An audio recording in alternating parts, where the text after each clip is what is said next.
Welcome to the show. We're glad that you're here. And if you're a woman in leadership and you've experienced challenges like, well, flat out disrespect and things that maybe you've experienced that your male counterparts haven't had to experience, you are definitely going to want to stick around for this video and this interview because my next guest, Marilyn Donnellan, has written 60 books plus a lot of other things. She's a motivational speaker. The list just goes on. I could literally say that she's written the book on being a woman in leadership and overcoming battles and learning strategy. Marilyn, I'm glad that you're here today. Thank you. Thank you. I'm delighted to be here. Marilyn, we're talking about your book, 10 Keys to Effective Leadership, a guidebook for women of faith. Let's go ahead and just talk about, I know it's a big package to unload. Let's just start to talk about what the overall message is in this. I was encouraged to write the book because of my many years of leadership. And I think as I was writing it, there were two things that really popped out to me as important things for women in leadership to remember. First, number one, and L for leadership is learn. You have to constantly be open to learning new ways of doing things, new approaches, figuring out what you don't know. Mm-hmm. And then to build on that. We don't ever as leaders get to the point where we know everything.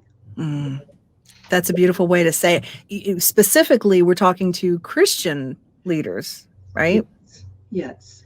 And the second thing is that we really have to step back a minute and ask how much is our leadership impacted by myths, things that we have taught or things that we've assimilated that are not biblical and that are hindering our effectiveness as women in leadership. So I try to address that in the book. Honestly, I think there are some things that I say that some women may not agree with, and that's fine. But back to learning. We have to learn and move forward from that. So right out of the chute, Marilyn, what I'm hearing is this is not a book about being a victim. Oh, you got that right. Knowing our spiritual gifts, being willing to learn, look inside and say, maybe what is it that we're doing that's causing a reaction that we're getting? Yes. This isn't the direction that I kind of thought we were going to go. And it's refreshing. Yeah, definitely. I've learned sometimes the hard way for a woman in leadership, particularly of faith, is that she that tooteth not her own horn, behold, it shall not be tooted. It's a matter of figuring out what those gifts are, how you can use them, learn how to use them, and then you're going to be the most effective leader you can be. Marilyn, you speak with such wisdom and confidence. And I love that. That is experience that's just overflowing out of you. One of the things that you mentioned in your book is that we can look to women of the Bible for experience and women in history generally for experience and understanding about good leadership. Absolutely. In fact, I am a student of the Bible and have spent a lot of years looking through the Bible because for a long time I was very confused. I would go to church and hear a sermon that said, a woman can't be a leader, women should be submissive. And I thought, wait a minute, what does the Bible say about this? And I started discovering this long, long list of women of faith in the Bible who were leaders. And that was a great encouragement to me to see that these women followed God's commands and accepted their gifts in spite of what I'm sure in those days was even more culturally difficult than what you and I deal with today. Marilyn, just the way that you said that, so all of a sudden now the word submission has turned into using our spiritual gifts in a different way. And that makes it okay. It's a lot easier to swallow than to talk about being submissive. Yes. Well, submission is a word that's really misunderstood. For example, if you look at the passages which talk about a woman should be submissive to her husband, remember, it's just talking about her husband. And then in the next few verses, and there's a lot more verses directed toward the husband, where it says a husband is to love his wife as Christ loved the church. And how did Christ love the church? He died for her. Yes. Now, if that's not submission, I don't know what is. So true biblical submission is not slavery. It's a partnership. It's working together. It's both people using their leadership gifts together.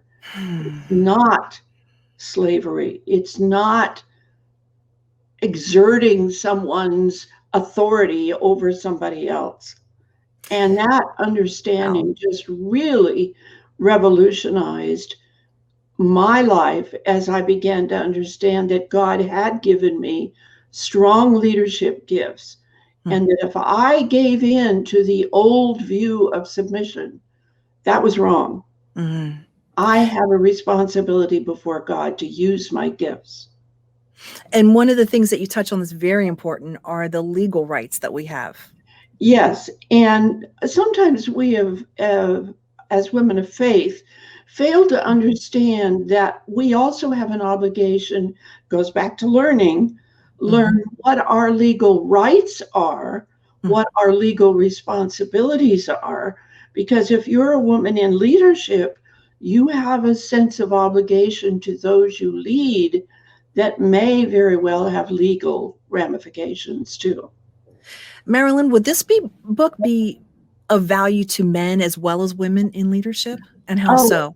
Absolutely. In fact, I had a number of contributors that are men who added to the chapters. And by the way, the book is written like a study guide so that you can take a chapter, discuss it in a group. There's a list of questions at the end. And then there's input from different leaders, including male leaders. So I would love to see the book used in groups where there are both men and women to have an honest, frank discussion about these issues. I'm so taken by so many of the points that you made. But the big one that just keeps coming back to me is that as a woman in leadership, that we feel that we've got these challenges. We are not victims. We can do something about this. We need to have our heart and our head right in leading other people. Absolutely. Yeah. Wow. I love that. Well, I want you to consider reaching out, purchasing 10 Keys to Effective Leadership, a guidebook for women of faith, Marilyn Donnellan. And Marilyn, thank you so much for being here. Your book is so needed, especially as we're pivoting and finding new ways and creating our own businesses. And thank you. Thank you so much. Welcome.